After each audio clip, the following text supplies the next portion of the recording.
in a microfluidic platform, EHD instability can be used to break the stream into droplets and increase mixing. This has been demonstrated by one of us, Dr. Jeffrey Zahn, in his publication in 2006. The schematic for which is shown here.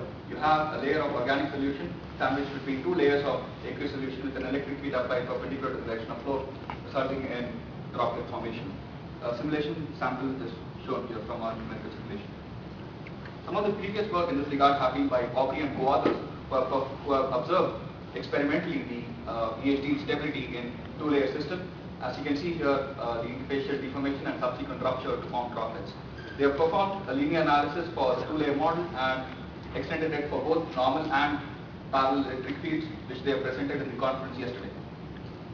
Zahn and Reddy have performed a series of experiments for a three-layer stratified flow and performed a linear stability analysis for the case when conductivity ratio tends to infinity and zero-based flow. The most interesting and important phenomenon they have observed are two modes called the kink and the sausage modes, about which we will elaborate later.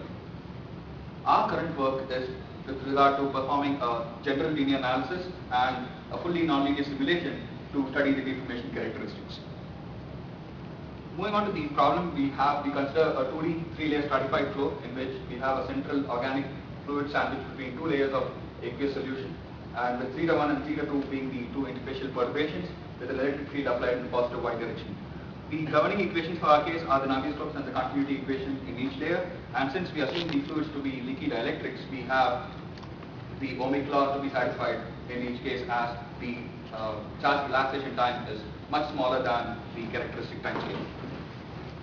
And the standard interfacial jump condition, which are the continuity of ohmic current and continuity of potential, and for the flow, the continuity of velocity, continuity of normal stresses, which mean that the jumps in the normal stresses are balanced by the surface tension forces, and finally the continuity of the tangential stresses.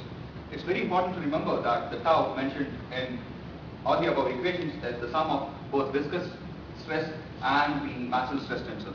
I would like to emphasize the fact that the maximal stresses are fundamentally responsible for the interfacial deformation and subsequent formation of droplets.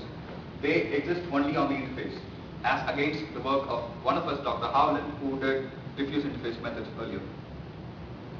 Having set the governing equations, we proceed with the linear stability analysis and test the stability of the system with respect to interfacial perturbations of form zeta 1 and zeta 2 given here, and we assume the same form for the other flow variables.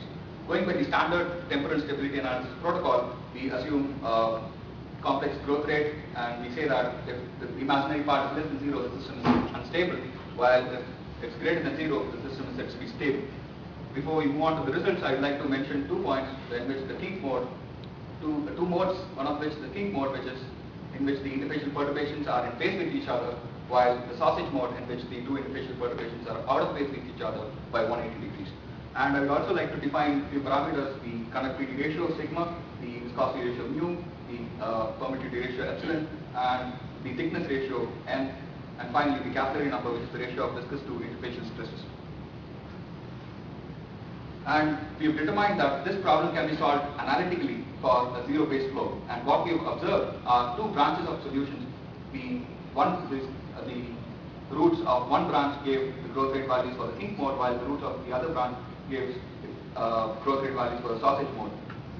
So the system essentially boils down to a root finding problem, compared to the case when we use something like a pseudospectral methods for the numerical simulation, in which the problem ends up as an eigenvalue problem.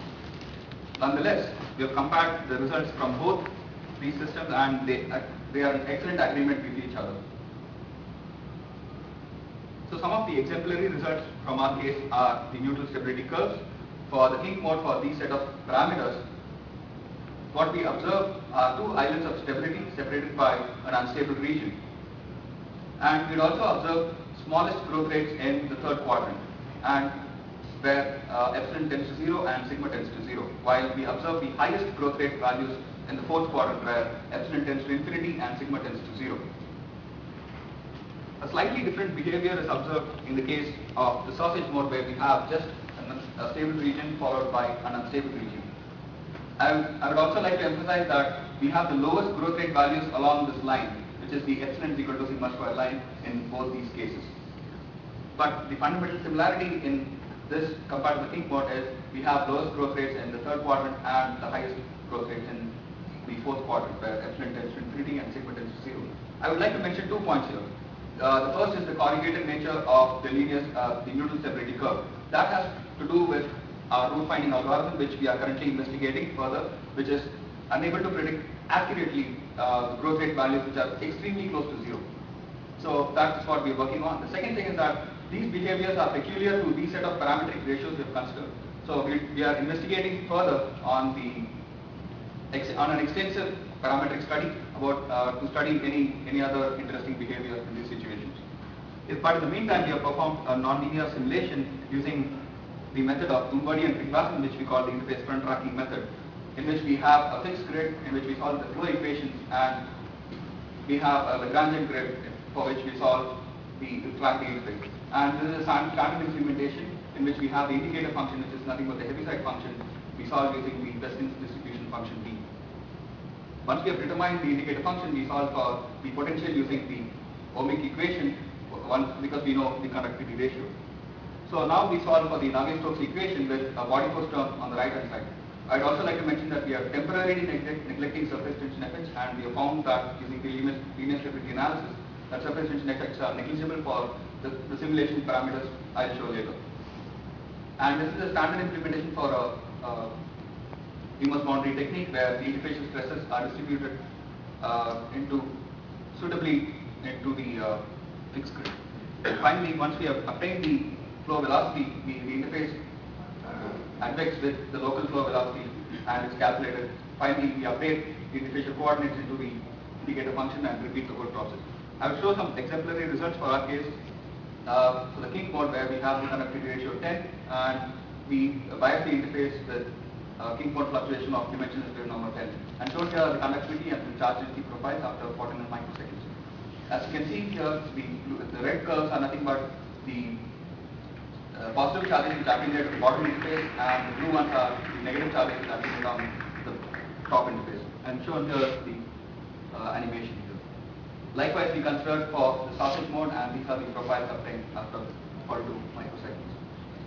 And finally, we tested it with Gaussian white noise, and these are the conductivity profiles we obtained after 70 microseconds. We move on to the final part, which is the comparison of the growth rate results from both linear and nonlinear analysis. And we take 2 cases at the moment, where we have the conductivity ratio of 10 and the dimensionless wave number 10 and dimensionless wave number 15. What we have done is we have plotted the maximum interfacial deformation with time, and we have fit a least square fit for both cases and calculated the slope, which should measure up to the growth rate value. And what we have observed is the error is of the order of 8.3% and 11.1% respectively. And based on our preliminary investigations, we found that this has to be attributed to the finite thickness in the case of the interface front tracking method compared to the infinitesimally thin interface we consider in the linear stability analysis. So some of the ongoing work in our case are the linear analysis, as with the long wave results with considering convective base flow as well, and we will conduct an extensive parametric study for these set of parameters, which are extremely important, especially the thickness ratio. For the nonlinear case, we would like to consider convergence with respect to grid resolution, and also investigate nonlinear deformation characteristics, and finally compare our results with that of the results of Dr. Jeffrey Zahn. And finally, we would like to add the effects of convective base flow as shown in this figure. So with that, I would like to acknowledge the support of Dr. Howland and Dr. Jeffrey Zahn, and I would like to take some questions.